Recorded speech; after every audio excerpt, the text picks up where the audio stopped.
Welcome to Pop Culture Retro, which was recently voted the 15th best podcast by the residents of Golden Years Retirement Community in Boca Raton, Florida. Each show, we'll revisit some of your favorite pop culture memories with insider and outsider perspectives. Now, please help me welcome your hosts, Moosie Drier and Jonathan Rosen. Hello, and welcome to another edition of Pop Culture Retro. I'm Jonathan Rosen, along with Moosie Drier, and today we are thrilled to welcome someone who's been a producer, director, screenwriter, and has also starred in several beloved and popular series, Eight is Enough, Charles in Charge, as well as one of my favorites growing up, Dungeons and Dragons. Please help us welcome Willie Aames. Willie, thanks so much for joining us today. Hey, Jonathan, thanks for having me on. And Moosie, this is all your fault. Hey, man, my apologies ahead of time, buddy. Well, let me start with you. You've led such an incredible career, and we have a lot to cover. But to begin with, you started out so young, and I'm always fascinated by this. Was acting something that you showed any inclination toward, or were you kind of steered into it? No, I wasn't. I was the youngest of four. And, all of my siblings had their own lives and careers going on. And not really careers, but I'm like high school careers. My brother was the track captain, and my other brother was like the original like handsome surfer dude in Southern California, and literally like a Tom Selleck lookalike.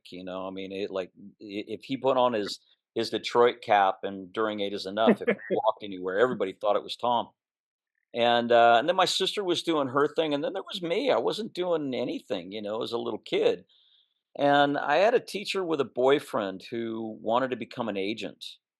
And he asked me if I would want to, try doing some commercials. And I never wanted to be an actor.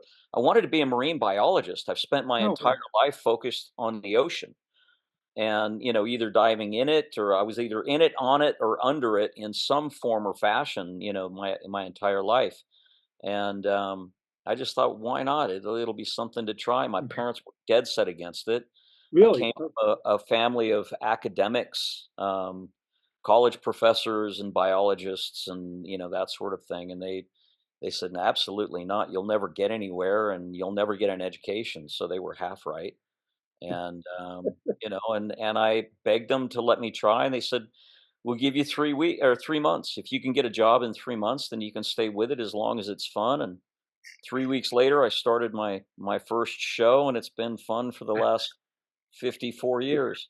It took you all of 3 weeks. Yeah, I found myself really just kind of blown away lucky. It just a lot of things just worked out. I was, then I met lots of people that were just great folks to work with. Well, one of your early roles was originating the part of Felix Unger's son in The Odd Couple. Great show. So, what do you remember being on the show with Tony Randall, Jack Klugman on that show that you did as a kid? Do you remember being starstruck at all? No, I remember being really embarrassed because Tony wanted me to kiss him on camera, and I was like, I didn't come from a family that was close, so there's no way I would have ever kissed my own dad. And but I remember, in those days too, that was at Paramount. Jack Klugman was just loads of fun. Tony was very strict. He was a very strict, old school, star, and he was a little bit scary, and he was very sort of, I don't want to say off-putting, but he wasn't real warm and friendly.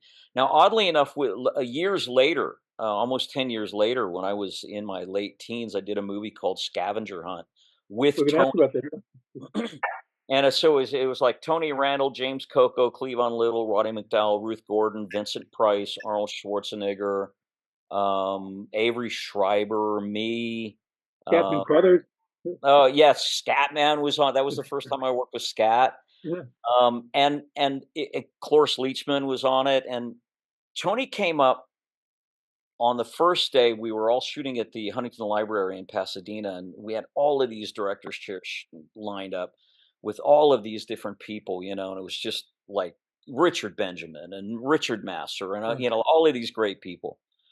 And Tony got out of his car and walked right up to me, and he gave me the first line of my last scene on The Odd Couple. He just came out with it. Wow. And I gave him the answer. And from that moment on, we were much closer friends. But Tony was a very strict guy, and filthy, just absolutely filthy.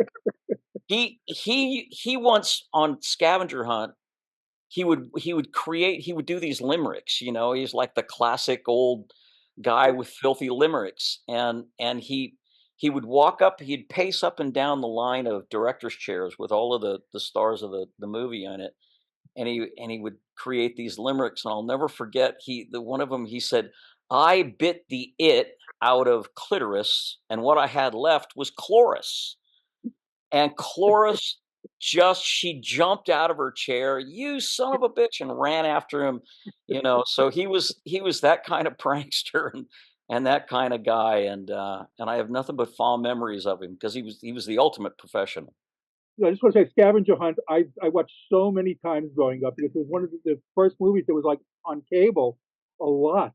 Yeah. So my parents just left me, and I would watch it like back to back to back many times. Yeah, Dirk Benedict and Scatman, and just what a really, really Carol Wayne was in it. So just a fun group of people.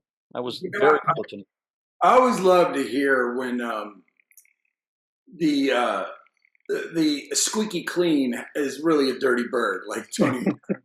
Yeah. Well, and Moosie, I mean, that the industry was full of them back then. Oh yeah. And I think people have to watch their step a little bit more now about things they say. But it was crazy. I remember hearing. I've heard many times about how Elizabeth Montgomery, so elegant and pretty and everything like that. She'll tell the dirtiest joke on the set.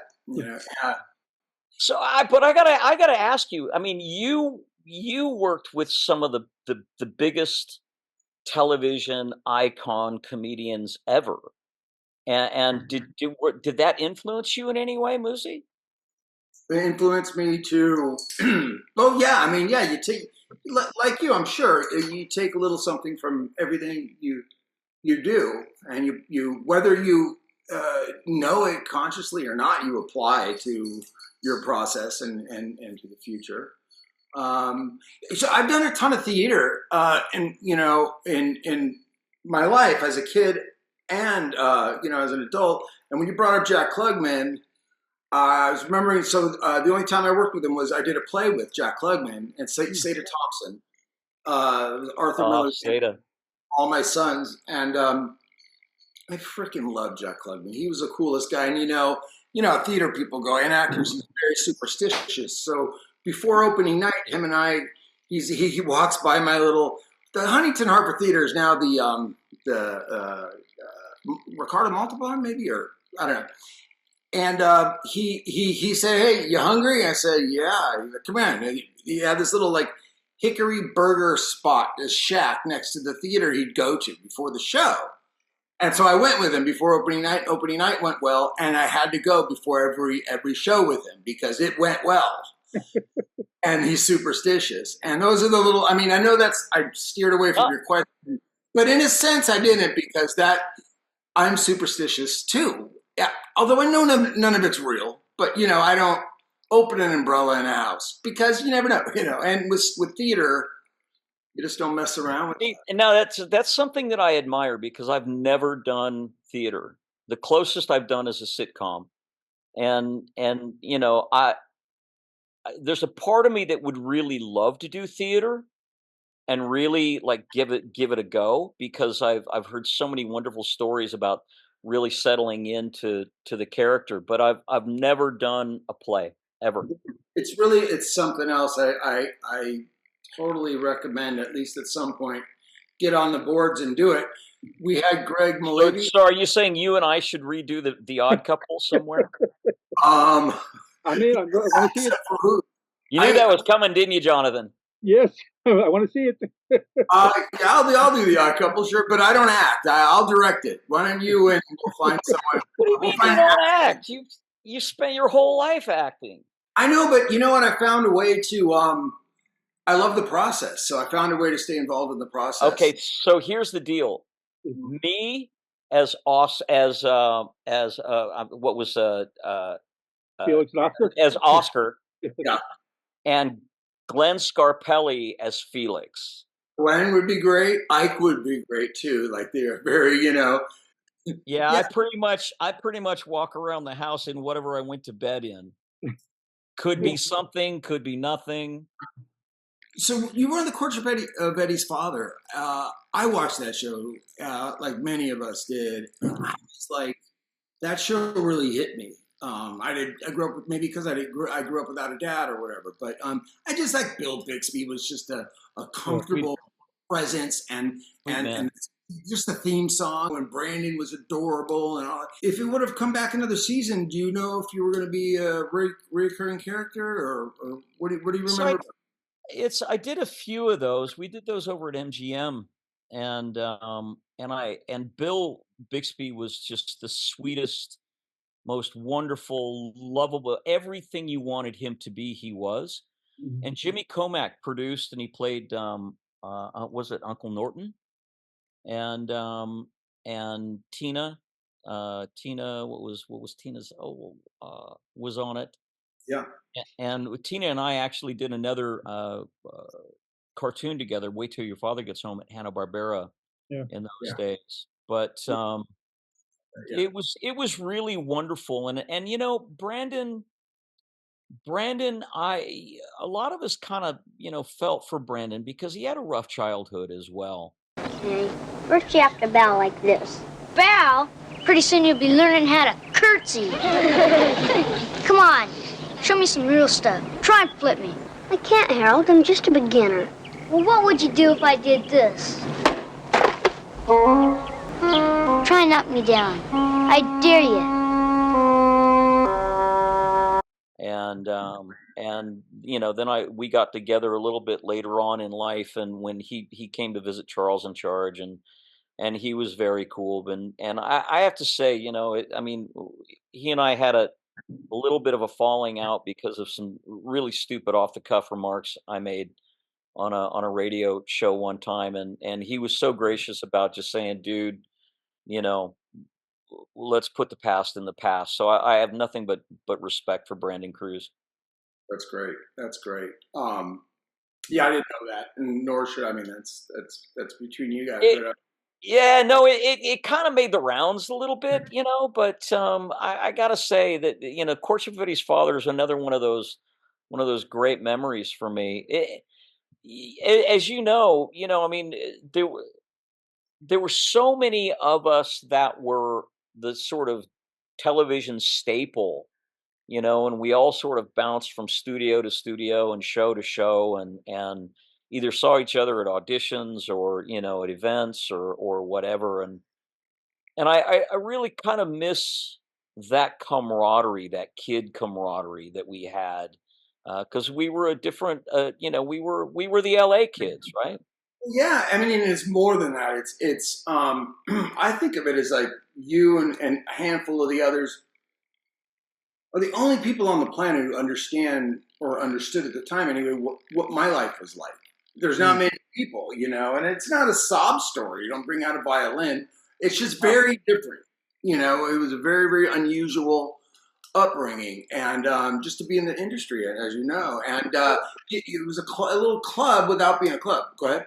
Well, no, I was going to say, and also we were so lucky because we hit this golden window where real movie stars were starting to do television that normally would only do television if it was like I Love Lucy or something. So we could run into Cary Grant, John Wayne, Alfred Hitchcock, you know, um, Tony Curtis, Lucille Ball. I mean, we literally were at this point in time when genuine golden era movie stars were doing television, and yet we had this new crop of people that were coming up as well, and we got to be right in the middle of it. Like when I watched Once Upon a Time in Hollywood, Mhm. I'm like, I knew that era. I knew those. I was that kid on that Gunsmoke, or on that Western or whatever. Or if I watch Saving Mr. Banks, I will literally sit there and just weep because we ran through those halls at Disney. We were in those offices when a real Disney was in charge, and I've sat on that bench and I've been on that set and I've done that back lot, and it really was just, Moosey, we just hit it just right, man. We hit it just right. Yeah, because for many, all those reasons you said, and I love Once Upon a Time in Hollywood, and usually any kind of movie within a movie, if it's done well, like just especially a timepiece back then, it brings me back, and it's definitely special to me. And you're right, we're in a time where it wasn't so saturated. And I'm so glad there wasn't social media back then when we were doing it, and it was just it was a simpler time. It was, just a dozen of us in the same category, and I don't know about you, but I always had respect for everyone, and I never really felt bad about it. Yeah, of course, Ike Eisenman got that role. He's good. What next? On to the, and if you don't learn early that 90% of more than 90% of the things you're going to read for, you're not going to get, even if you work a lot. You know what I mean? You're not. It's such a crazy numbers game. So if you don't let that go early and stop, don't be competitive and just accept. Yeah, Willie Aames is on Charles in Charge because he's funny and he's good and he's everything. So absolutely. I never saw it as a competition. Mm-hmm. And maybe it's because I spent so much of my time doing other things, I mean, it was one of 10 things I did. I was either, out in the woods, or I was in the desert, or I was surfing, or I was diving, or I was fishing, or I was, I had this whole other sort of existence that acting was a part of it, but it wasn't all of it. I mean, a lot of people don't know that I ran dive boats for years. In between, we'd work 3 weeks on Charles in Charge. We'd take a week off. On that week off, I ran a framing crew. Or I would run a dive boat, or I would be, I fished big game all the time. So I always had these other things that really sort of fed my soul. Yeah. And if I happen to be acting, well, cool. And then in a lot of ways, acting was the launching pad for me to do, offshore powerboat racing or off-road racing, or, whatever it might be. So I never really stayed that focused on this is who I am as an actor. It more was the springboard for me to do the things that I was really fascinated with. And that just makes perfect sense to me, Willie, because you're one of those. You have your feet on the ground. You're acting great. You did that, but that wasn't everything. And you're out there living and doing and doing the real human things, and not putting everything into being famous and all that stuff. And by the way, I've been certified since '88, so we got to go under the water sometime. It's been a while. I got certified in '72. Wow. And we were pioneers. I mean, we were leaving, San Pedro and going up to the Northern Channel Islands when no other sport divers were going. That's right. And then I ended up, living and working on the Conception, which is the ill-fated sport diving boat that burned down, and so I knew, not only did I help bring that, out of the shipyard, but I spent 3 years on board that boat. I knew it quite well. Goodness, we won't get too into it because it's so sad. But Oh, I remember that story. Oh my goodness! And it was only about, I'm going to guess 7 years ago or something, or that. yeah. And Glenn Fitzler, who owned Truth Aquatics, Roy was the original owner, and then Glenn and I were both deckhands, and then he ended up going up there and making it his whole career. But Yeah. there were a lot of things that, I tried to quit 8 is enough to join the Navy. Like I wanted to join the Navy. My cousin and I grew up absolutely swearing we were going to join the Navy together, and it's probably one of the few regrets that I have is that I didn't, get into the Navy. I had aspirations of doing that. and I was already signed to do Eight Is Enough, and I remember going to the recruiter, and it was a big deal. You know, it was like, oh my gosh, he's under contract, and and so it didn't work out very well. I was going to say there are probably millions of teen girls in the '70s that are grateful that you didn't do the Navy and stayed in Eight Is Enough. Well, there are a few people that I met when I was on tour with my band that I talked into joining the military for that reason. You know, I was like, oh, here's a great way to go. I don't know. You know, I mean, I really I really don't spend a lot of time thinking about what if. Right. I just don't. Mhm. I've been so fortunate to have the life and the career that I've had, and many different iterations of this career. I've been a cruise director. I was on ships, and I was a cruise director, and I still go out frequently as a guest speaker and lecturer and that sort of thing, either on marine life Mhm. and different cetaceans and their habits and their migratory habits and that sort of thing, or different islands around the world, or I'm talking about writing as a ghost writer for different CEOs who want to do their memoirs, or I punch up scripts quite a bit and write scripts. And Oh, so I'll give seminars on that. So I spent a lot of time on the ocean still. I mean, I just got back from 8 weeks of that, and so I'm never really looking back, because my career, everything fed one another. My love. I was the spokesperson as the little kid on TV for Marine Land of the Pacific, Mhm. because I really wanted to be a marine biologist. And then when I was doing a show with Helen Hunt called Swiss Family Robinson at Fox, mm, Irwin Allen, the master of disaster that did Poseidon Adventure and Towering Inferno and Earthquake and all of that, he was the head of Fox Studios, and they bought Marine Land of the Pacific. Oh, cool. And so I was able to go and spend time working at the oceanarium and feeding that part of myself while doing Swiss Family Robinson.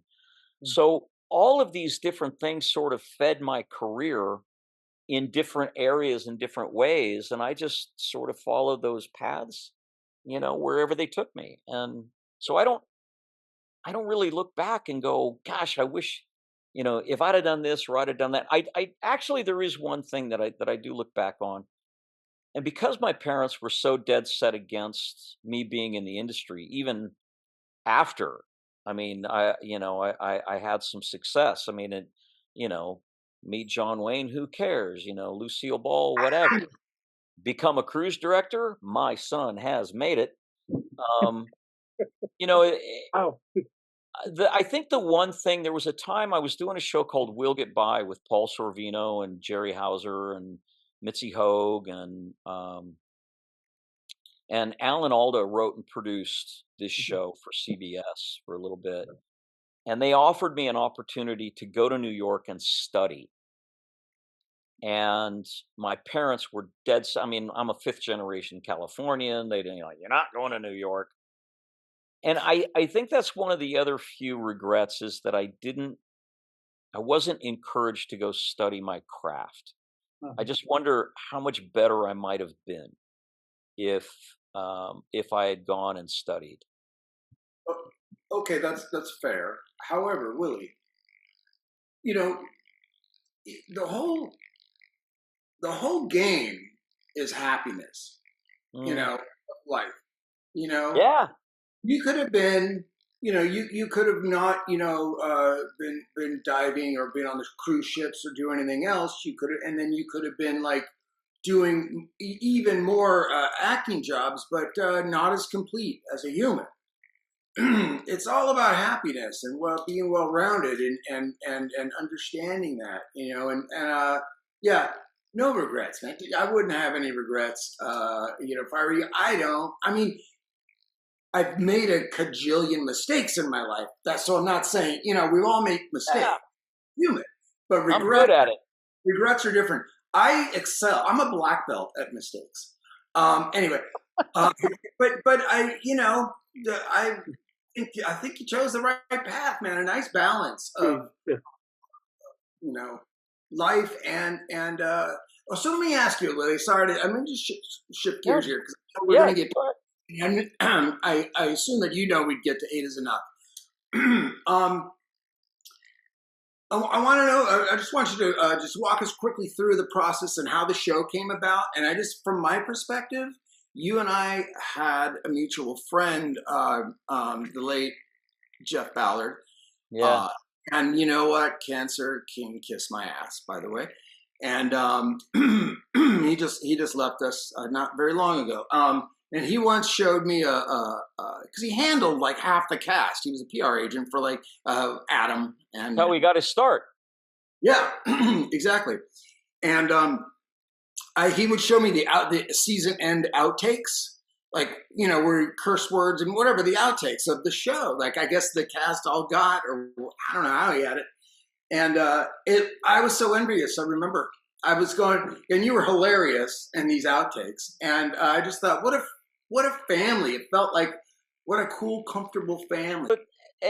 So Eight is Enough came about. That was my 7th series or something, and when I got the call to go and read for Eight is Enough, they were replacing another character. They were replacing another actor, and I was like, oh, sure, whatever, and I went and I read for it, and then suddenly it came up again as a callback.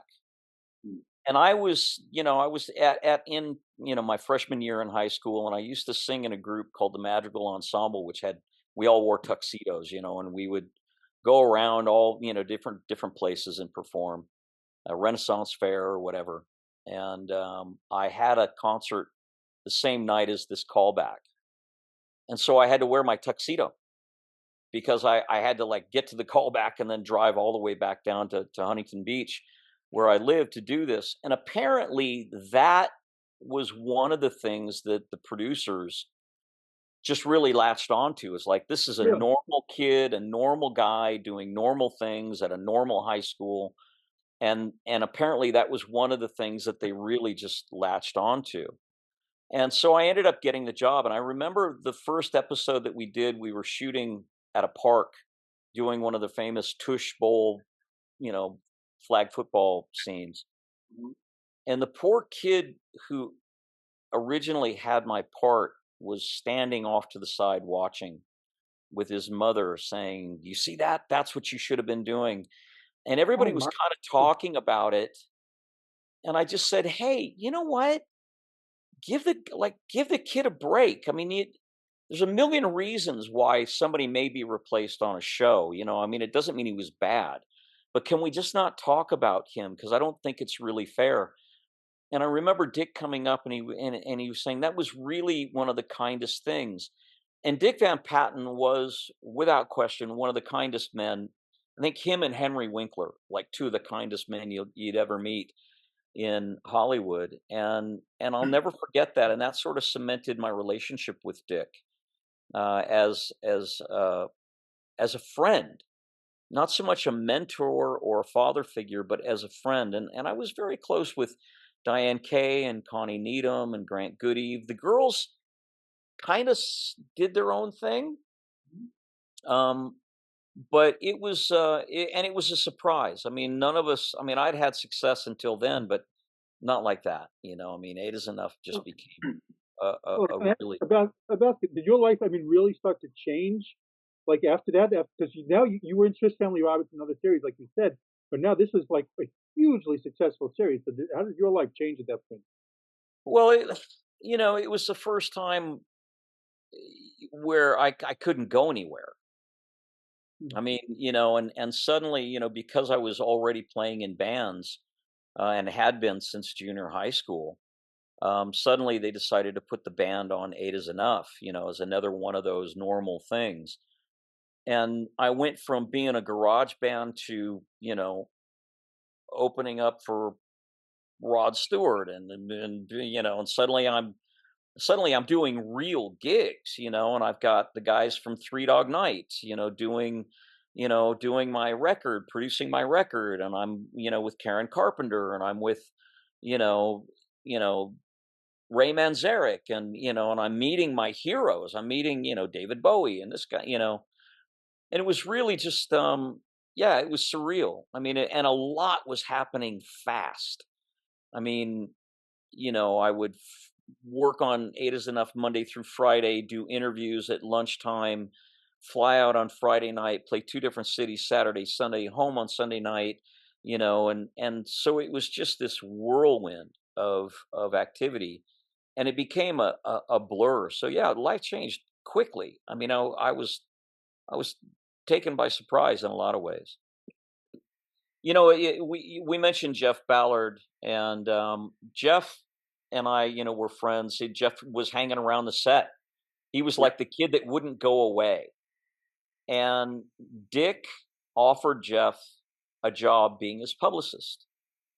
And that's how Jeff got started. Was he became Dick Van Patten's publicist, and then he became Adam's handler and publicist, and then he worked with me and Grant Goodeve and Betty Buckley and a lot of different people. But I will tell you, my friend Jeff and your friend Jeff um, continues to change my life.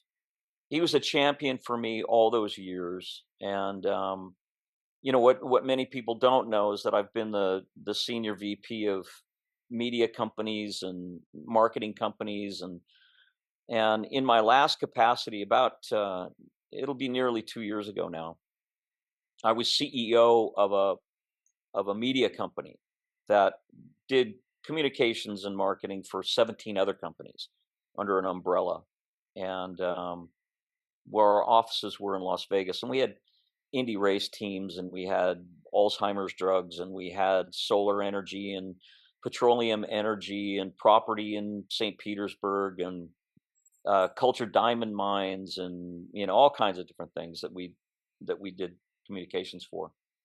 And That's what's that? you've just done so many different things.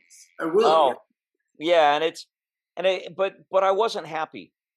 I had done it before for Sprint, Northwest Airlines, Berkshire Hathaway, Hellsberg Diamonds, and I had had a whole career as a writer, producer, content producer for these companies. And um, Jeff called me one day and he said, "Hey, can you meet me at my house?" And I said, "Sure. What's up?" He said, "I want to give you all of my Eight is Enough memorabilia." And I said, "Jeff, what's up? I mean, like, you've hung on to this stuff for over 40 years." And he said, "Well, my cancer is back." And so I said, "Well, I'm at the Las Vegas offices. I'll drive right over." And I drove to his house there in the valley in Van Nuys, and I said, "What's up, Jeff?" And he said, "When you walk into a doctor's office and you look up at that monitor and it says 0.03 on it, and the 3 represents how many months you have left to live, it's pretty jarring." And I said, "Yeah, I can imagine.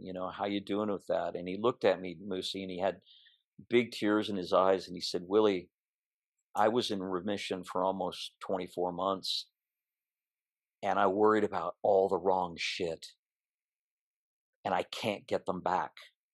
I can't get those months back. I worried about business and this and that, and I should have traveled, and I should have been with family, and I should have." And he goes, "I just worried about all the wrong shit." And so we spent the day together, and when I drove back, it was the last time I saw him in person. And was driving back to Las Vegas to the office, and I thought, if somebody gave me that news that I had 3 months left to live, would I look back on the last 24 months of my life and think that was time well spent? And the answer was no. Absolutely not. So I drove right back to the office and I quit. And they said, "You're the CEO, you can't quit." And I said, "Yeah, I'm done. I'm only going to spend my life doing the things that matter." And I walked out that day, and that was almost 2 years ago, and I haven't regretted a single moment of not being stressed and not worrying about all the wrong shit. Um, and so I live my life now, and I'm quite happy. It's why I'm here in Idaho. That's amazing, and it makes perfect sense. I needed to be living this instead of subtracting. I just Yeah, meant, and when you look at, I look at people that are caught up. I mean, you mentioned social media and how glad we are that we didn't have to deal with it I'm so glad I didn't have to deal with it. But when you look at the things on social media, and I'm very, very private, like I don't do TikTok and Twitter and Instagram, and I have an Instagram account, but I never use it, and I have a small group of friends on Facebook because that's where all of my shipmates are. I mean, that's all of the people that I've met all over the world, and the 47 nationalities of people that became my shipmates while I was at sea. That's where they all are, and so that's where I am, and I stay in touch with them, and we have our group of child stars that we all kind of stay in touch with. But I see people worried about the most ridiculous stuff, and just and I've lost so many friends, over 30 friends in the last 2 years, for various reasons, and I think now, I mean, it's one of the reasons why I do so few of these, podcasts and things. It's only when there's somebody special like yourself that I I want to connect with. Because what's really, really important are our memories and our friendships and our families, and the day to day sort of daily struggle or the strife that's in the world. Listen, if it's not one thing now, it'll be something 6 months from now. I can't worry about the things that I know. Things will change, society will change, politics will change, people will change, circumstances will change, and worrying about that change is not productive. I mean, spending time with your family and your friends and laughing and having a good time, and that's what's important to me now. I just turned 64. Look at that. These are the. This is Willie and I at lunch. A little while back, I'm blocking some people. You're blocking one of the most important people. There you go. Females are the intelligent ones in this photo. You're not even. I'm surprised you were ever even an actor, because you're such a real person. Not that there aren't a lot of good people who are actors and real people, but like it just doesn't seem like it was your main priority, which makes sense. Like, which is why you're so liked and loved and you work so much, is because you weren't. It wasn't everything to you. So it was like it just seemed like natural, and people wanted to gravitate towards you. And I love your perspective nowadays. I appreciate that. I mean, I think, and this as well. I think one of the things that was really wonderful about growing up in the industry, and I don't for a second doubt that there are those who had really tough experiences. I mean, I know for sure there are. Mine was not that way. I'm so grateful, and any mistakes that I made were my choices. I never once met a producer that just couldn't wait to ruin my life, for whatever God knows reason. And there's no doubt that there were those experiences out there. It just wasn't my experience. Yeah. But I remember so fondly, the John Waynes and the Neville Brands and the Lucille Balls and the people that we got a chance to meet and work with. Yeah. And it just seemed that the bigger the star, the more grace they had. They're not trying to prove anything, or they're not knocking people to the left of them to be competitive for anything. They're just not like, Yeah. George Burns would just call me over, sit down, and continue to talk to me and ask me questions about my life. And I'm like, in my head, I'm like, who cares? You're George effing Burns, I'll tell you a funny story about George, because when he was doing Just You and Me Kid with Brooke Shields, Eight is Enough was just down the street, and Brooke was at that time, she was probably 12, 13 years old or something, so she was, I don't know if I don't know if she would call herself a fan, but she definitely showed up on the set, and I used to walk down and visit with her when she was doing Just You and Me Kid with George, and he gave me more grief, for years after that. I'd run into him at the smokehouse or something, and he'd be like, you were after that Brooke Shields girl, and I was like, no, she's way too young, like way. way too young for me. But he was like you said, he was one of those guys who's just God. He was just everything you wanted him to be. Just sweet and kind, and that's Yeah. the lesson that I learned. The guys in Styx kind of became my big brothers at one point. The band, the stick rock band. Yeah, yeah, and Wow. I always I asked them, why are you being so nice to me? Because like I'd get out and with my band and there'd be all the screaming girls, and I'd be like, I don't know what you're doing here because I'm really not that good, but and then they kind of showed up and I remember John Panazzo once said to me that they were opening up for like Three Dog Night and Elton John or something. And all he remembers is how kind everybody was. And he said, we just always determined that we were going to continue to be kind to everybody around us. Yeah. And it was a good lesson. Well, speaking about screaming girls, and I apologize because I know I'll gonna get grief if I don't ask you certain things. So, Sure, go ahead. yeah, well, as the series went on, Eight is Enough, because of Screaming Girls, I was reading that all the shows started really focusing around you. Like, how did you feel? And did you get grief from the rest of the cast about that? Um, I, I I remember there were a few instances where some comments were made, like when are we going to get a show of our own? Instead of just pandering to a bunch of hormone infused teens. And I I mean, there wasn't a lot of grief. I mean, there was some competition, I think, primarily between the women on the show, because Dick and Adam and Grant and I were like, we were like the Musketeers. We were outnumbered, and so we sort of, sat together and we laughed. Oh my gosh, we laughed. I mean, if you put Dick and Adam and Grant and I on a set, it wouldn't take but just a few minutes. We couldn't even look at each other. There was so much laughter between us going on the set. I think the competition was more between the women because they were all sort of fighting for their own recognition. You sort of, like you had Adam, who was unforgettable and absolutely adorable. And you had Grant, who was also extremely handsome. Dick, who was, one of America's favorite fathers. And then so we all sort of stood out from one another.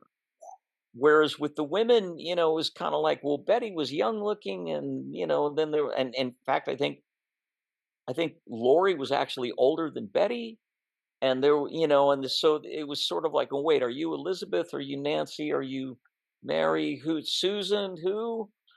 And so I think the competition was there, but I never really felt it. I mean, but why would I? I mean, I was just doing my thing, just doing my deal and go home. It was such a great family show that started to tap into just realism. At the time there wasn't that many. There was that, and then Christy McNichol's family. And I was the original TJ Latimer on that show, her boyfriend TJ. So, No kidding. Yeah.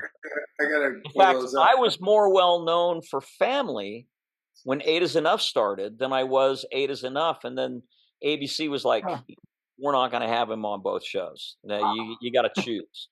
So yeah. So it was just another blur. Right. So I'm just going to step back for 1 second, and then we can move forward. So you're buddies with the rock band Styx. I've said this before, like, I have all the respect for actors like you said. I've also met and worked with John Wayne. Wow, that's crazy, great, amazing. I've always said cool, but if I'm ever starstruck, it's musicians and athletes sometimes, certain athletes. Yep. And and if you're hanging out with Styx, I'm just wondering if there's any possibility to do some kind of Freaky Thursday, and you and I can switch lives. Just please let me know. It was really again, it was one thing fed the other, and you got a chance to sort of live out your fantasies, in terms of this is what this is what I get to go do. And it was loads of fun. I mean, Yeah. I used to get Tommy Shaw so stoned. He would just sit on my couch and he would just go, "Call my manager." So you corrupted a frontman of a rock band? Wow. Well, that's Yeah, Tommy was always really, really kind as well. Well, I tell you what, Pieces of Eight was an album that I wore out. I listened to so much. Oh yeah, yeah. Great band.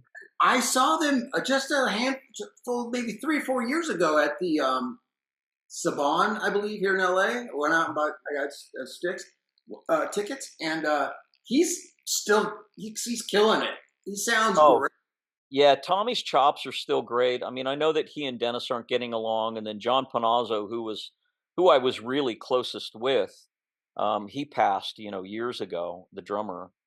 And JY and Tommy are still playing, and I think John's brother is still playing bass with them. But Tommy always had great chops. I was there when they did "Man in the Wilderness," when they recorded that in Chicago, and Tommy's chops were just like amazing. And he and I saw eye to eye on everything because we're the same size, little guys.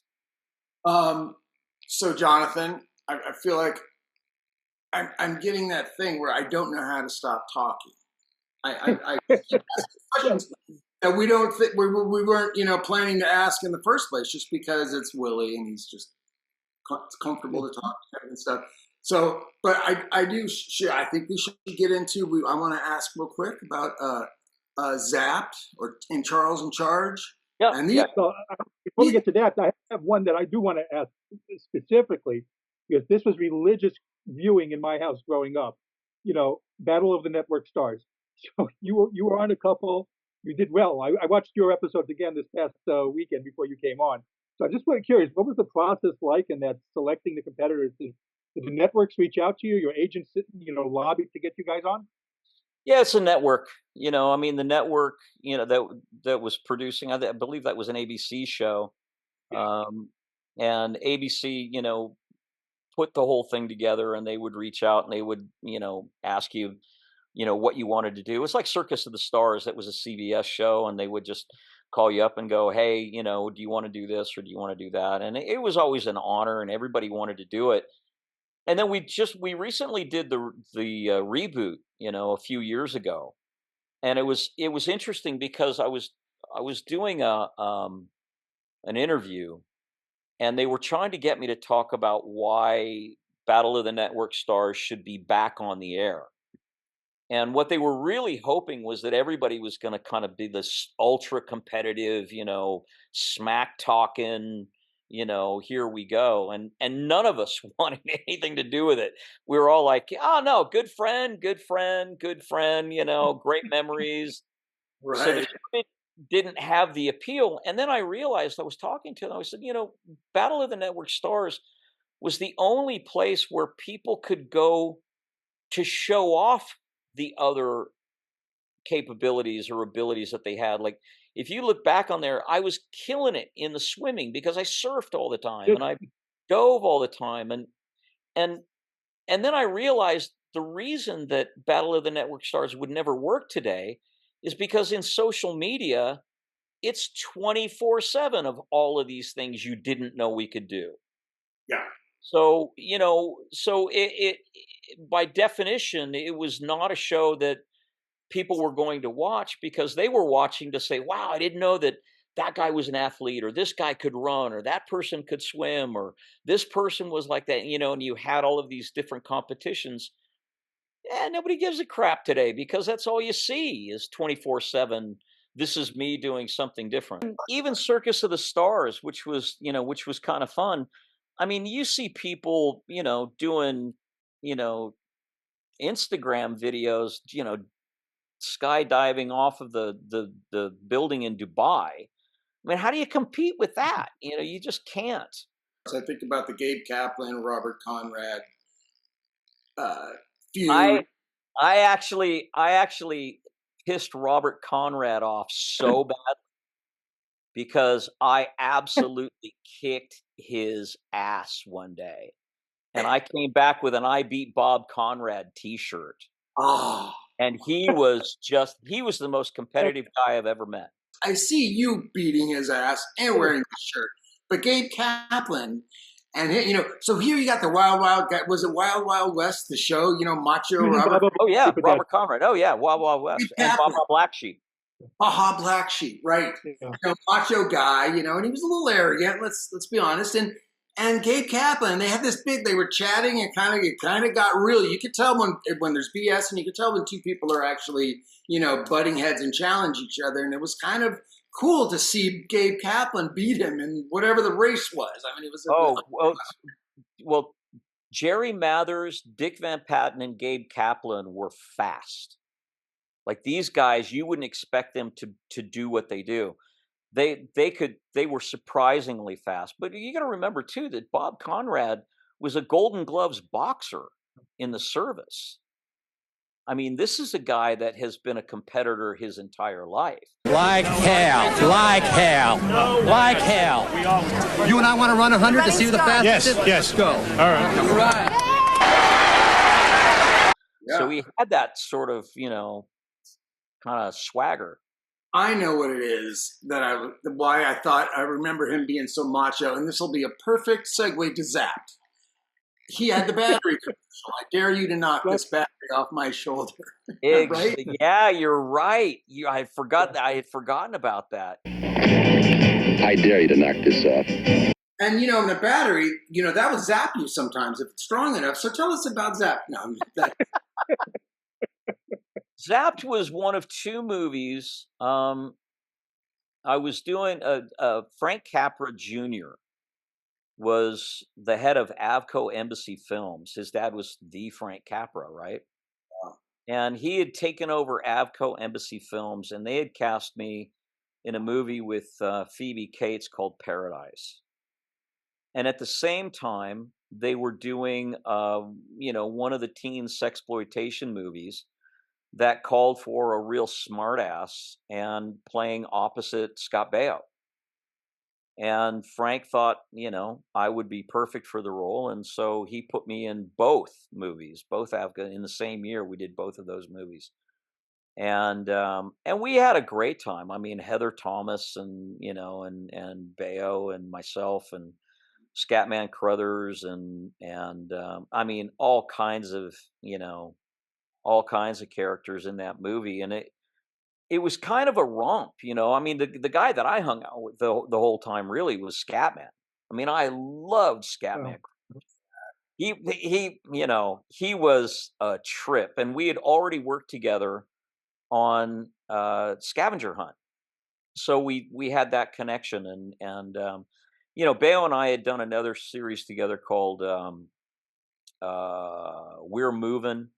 And of course we'd also, there was a show called Hollywood Teen that used to travel all over to amusement parks, and it was all different people performing on stage. Todd Bridges, Baio, Lenny Berry, Christy and Jimmy McNichol, myself, a whole bunch, John Walmsley from the Waltons. And other than John Walmsley, I think I was the only other guy that played live.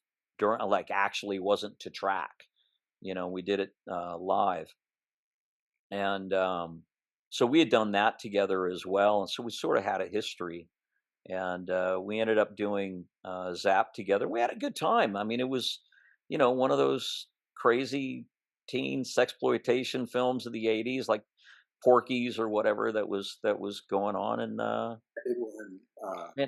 that was kind of the springboard. I know that after we finished that show, Eight Is Enough was canceled in the middle of that run. I actually heard about it when I was in Israel shooting Paradise with Phoebe, and then we did Zapped together, and then ABC wanted me to join Scott on the last season or two of Happy Days. Oh wow! But I said no. Because I was looking at it, I was like, it was in its 11th season or something. I was like, how much further could this go on? So kind of thinking like, oh, maybe I made a mistake. And they went to go cast Charles in Charge, and they wouldn't see me. I mean, they literally saw everybody in Canada and the United States 2 or 3 different times, and they wouldn't see me. Were you up for that? The other day, when I told you, I look forward to learning about all the roles that you beat me out on. Remember I said that? I already knew Scott. Every time I run into him, we laugh about the same thing. Scott Baio and I were cast as brothers, and at the time, like I had blonder hair. I couldn't be more West Coast, and I couldn't be more East Coast. And we were cast as like full-blooded brothers. It was the craziest thing. It went to the right young man, of course, because the show worked and you guys were great together. There were certain people involved with the show, is all I will say, that did not want me on that show. That absolutely did not. That's what they wouldn't even see me. Like literally, a couple of years went by and they wouldn't even see me. Is it because of why? I'm sorry, but why? Like, oh no, he's 8 is enough guy, or he's the... Well, I think part of it was he's that drama guy from 8 is enough, but we don't know if he can do comedy. And I remember this came and went and came and went and came and went, and I, then finally they just said, look, they've virtually seen everybody else. Will you read? And I said, yeah. I mean, I've been knocking on the door and nobody's been answering.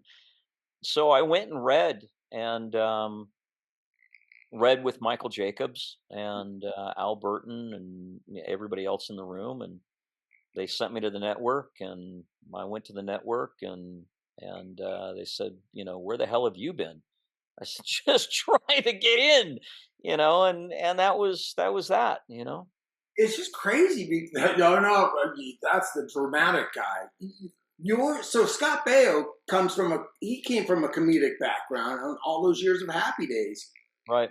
And he was the straight man compared to how funny and dim-witted your buddy Lembeck was. He was a goofball and hilarious. You were great on that show. Oh, thanks. I listen, the character changed. The first year he was funny, but he wasn't dim-witted, right? And then when we came back, because we did 13, I think, and then we came back and they'd finally sold the show into syndication. There was about a 2-year break in between the show going into syndication, and the character changed during that break, which I was happy to play. I mean, it was definitely something where I was able to do a lot of things that I wasn't aware of. Like I didn't know I could do comedy. I didn't know that I could dream that kind of stuff up, and a lot of it was just being loose and improv. What we learned on the show was, and I think Jimmy Callahan, who played the grandfather, I think he said it best. He said, you have a way of sniffing out the fun.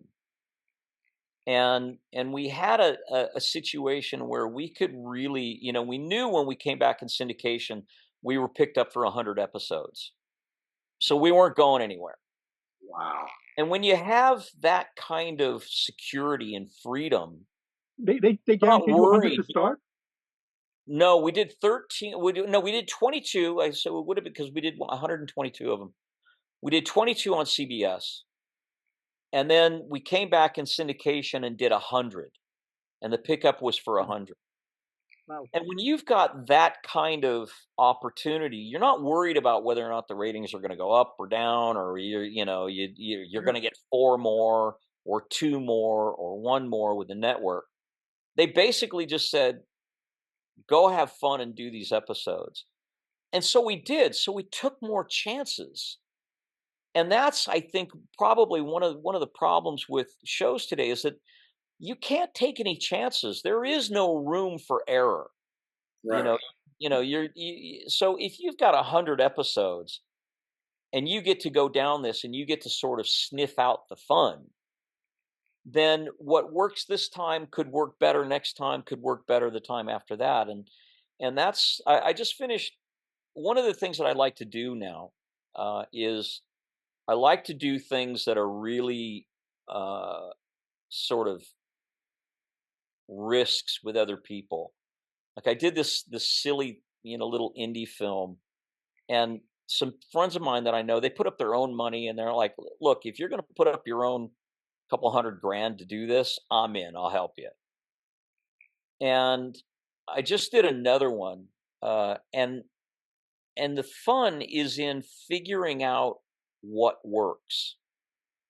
And, some of them are not really good, but they're trying to figure out what the next step is. And I enjoy that now. It's not safe. It's not necessarily going to, make you look good, but it is part of the process of continuing to sniff out what's the fun in this. And again, it goes back to what you and I were talking about with our friend Jeff Ballard. I don't want to waste any time not doing the things that feed my soul. And if there's somebody else that I can help do a film and figure out what this is or whatever, then I'm in. Because So what else are you going to do, right? that's purpose. Yeah, yeah. That stuff counts. Well, and let's face it, I don't think I'm in any danger of a comeback. So let's just have fun and enjoy what we're going to do. Right, but I wouldn't rule it out either. And also, what do you mean come back? Like you're one of those people. You're in cement. You're Willie Aames forever. You're always, My son said. My son said when Michael Jackson died, he died on my son's birthday, June 25th, and Michael had done his Pepsi commercial right across at Universal, right across from Charles in Charge, and we've all had our Michael run-ins and. Not run-ins. I mean, he was always very pleasant. But when he died, my son called and he said, "Dad, can you believe Michael Jackson's dead?" And I said, "Yeah. I mean, I'm just he's not supposed to be gone. I'm just flabbergasted." And I said, and it kind of reminds me that I've been around a while. Like I'm starting to become one of the old guard. And he said, "Dad, don't worry, you're a genuine Hollywood cockroach. No matter what they do, they're never going to be able to get rid of you." That's the name of my production company, a Hollywood Cockroach Pictures. Is it really? Oh yeah, yeah. I think I've seen that. I was like, "Well, thank you, son. I never thought of myself as a cockroach before, but yeah, I guess I am a genuine Hollywood cockroach. I guess when your son Nothing's going to kill me off." Yeah, when your son calls you a Hollywood cockroach, you just have to take it within the spirit it's intended, and not. Well, he's the bet. My son is he's an extremely talented composer and works on a lot of different projects. But it just cracked me up. I was like, "Oh, thank That's you, son, awesome. for putting this into perspective." Yeah. How old is he now?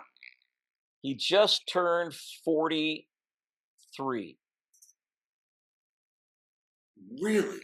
Yeah, my daughter yesterday turned 34. Wow. Yeah.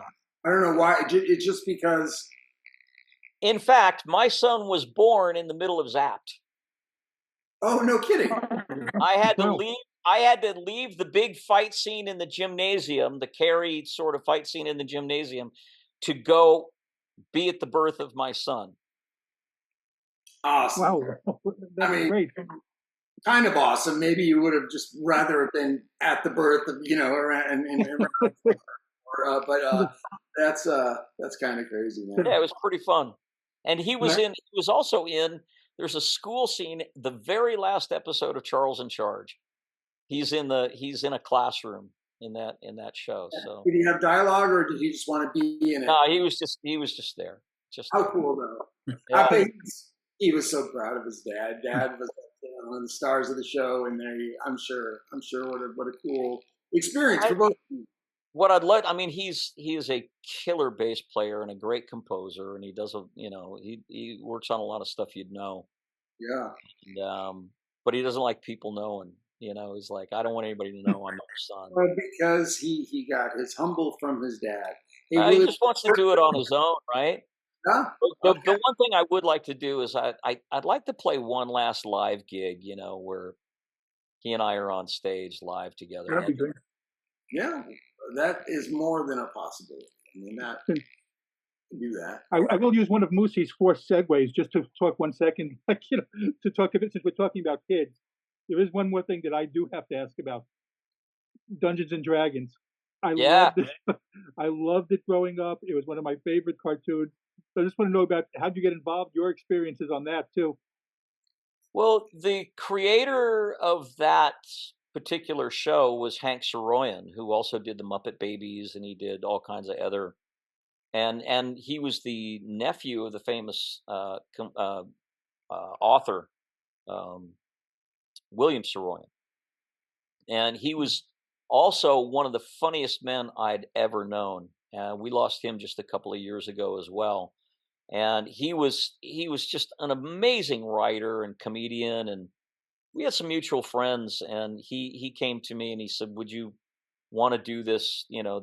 This cartoon show?" And I said, "Man, I haven't done any voiceover work since my Hanna-Barbera days. So sure, let's do it." And he cast Donnie Most and Adam Rich in the same show, and Frank Welker, one of the great voice actors of all time, and Katie Holmes, one of the other great voice actors, and we just went in and we had a ball. I mean, we would just stand up in a whole line, just like the old radio show days, and go You through. did all record together? Yeah, we did a lot of them together. Now, at the same time, I was doing The Edge of Night, and so I was living in New York and working with Lori Loughlin on that show. She and I had done a pilot for Aaron Spelling together, and she invited me to come do The Edge of Night. So I went and did that. So I'll never forget, at one point, I used to take the train home. I lived in Westport, Connecticut at the time, but the studio was downtown on Lexington. And so I used to run from the studio to Grand Central Station and get in a phone booth, and I'd literally call in all of my lines to Hank, who was in a studio, in LA, and I would read all of the lines so they'd have something to animate to, and then when I get back to LA, they would we'd re-record them all. Right. They did the finale a few years. The Requiem, the finale. They wrote it, but they never filmed it. That a few years ago they did it. Had you been asked to participate in that at all? No, I don't. I think it's funny with with reboots or finales or things like that. It's very rare that people get a chance to do it. In fact, even with something like Mary Poppins, I mean, Dick Van Dyke had to beg them to let him come in and be a part of the Mary Poppins reboot. So times change, and that I think maybe Tarantino and Eli Roth are some of the few people that really. And speaking of Zapped, they each have a copy of Zapped, by the way.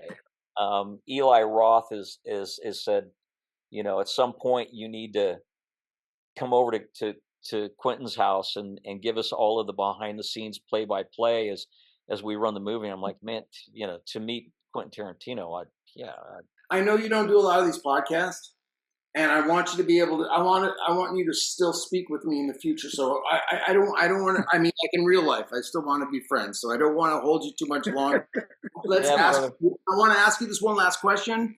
I know you say you have no regrets, and I love to hear that. So this isn't a regret, but what's the role that got away that you wanted in any top part of your career at any time, and it went to, what's that? Risky Business. Oh wow! Oh wow! Yeah. So I was approached about doing Risky Business right after we had done Paradise and Zapped, and also Fast Times at Ridgemont High. And when they came to me for Fast Times at Ridgemont High, they said, is there a part that you want to play?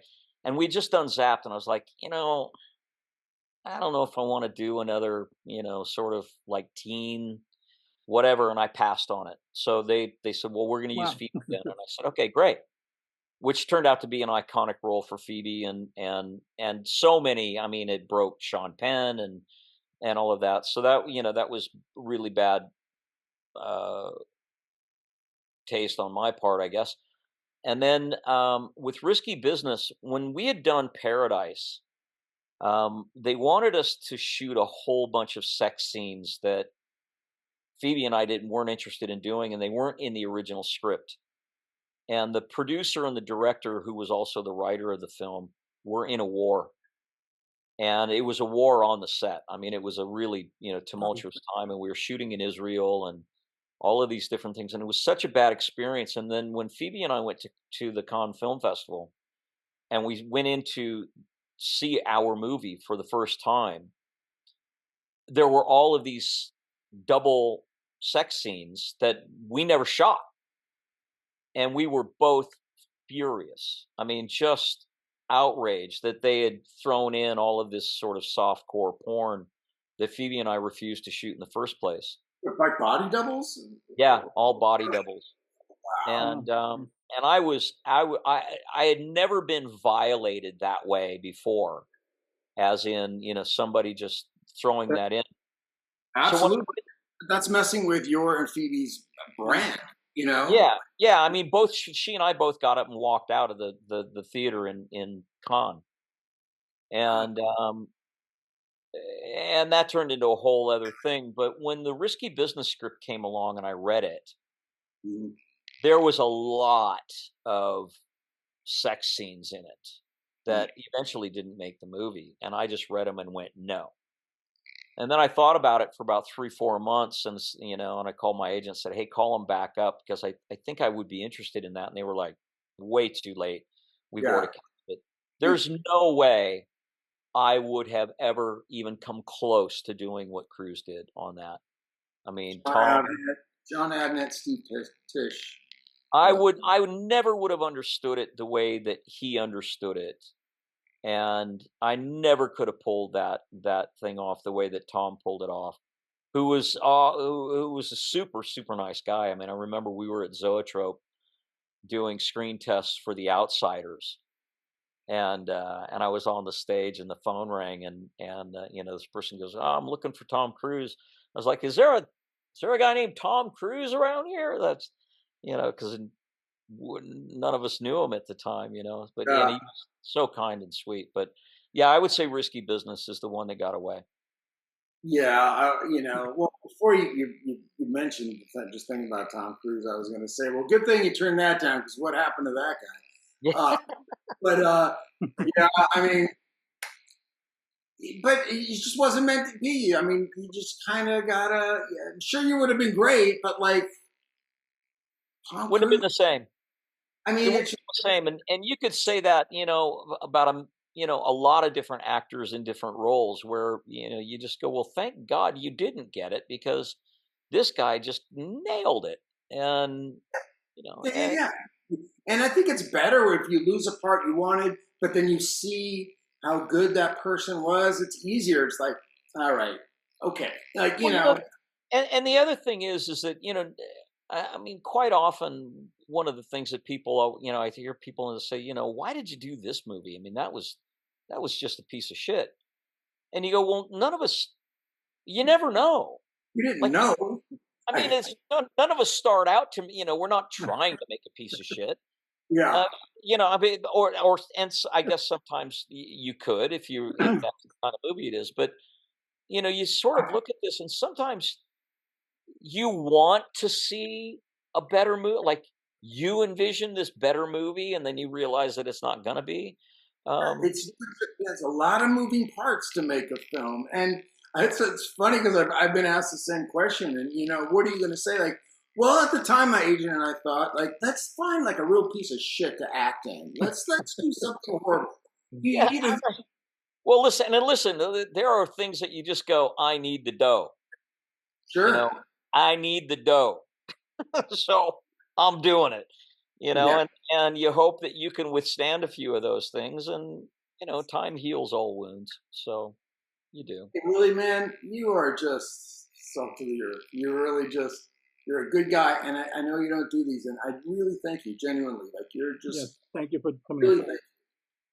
Well, Jonathan, thank you. And, without paying too much deference to Moosie, you're one of those guys that when I looked around my peers growing up in Hollywood, you were the guy I wanted to know the most.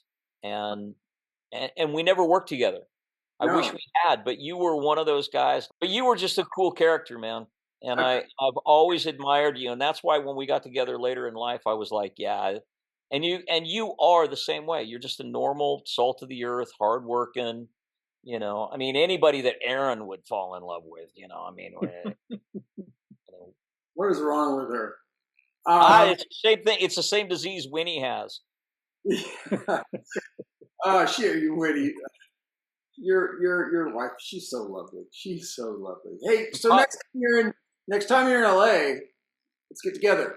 I got the dates for you Oh, good. Well, already. Yeah. yeah, Yep. we'll do it We'll do it off air. We'll go have breakfast. We'll do one of those, ex-child star breakfasts. Yeah, we haven't been doing that in recent years, but yeah, we'll do one of those. Yeah. All right. All right, Jonathan, you want to bring us? Well, I'll bring us home. Again, thank you. But this has been Pop Culture Retro. I'm Jonathan Rosen with Moosie Drier. And again, a very special thanks to Willie Aames. And please like, comment, and subscribe. Thank you for tuning in to Pop Culture Retro, where no one was hurt during the making of this podcast. Listening to this podcast just makes you really cool.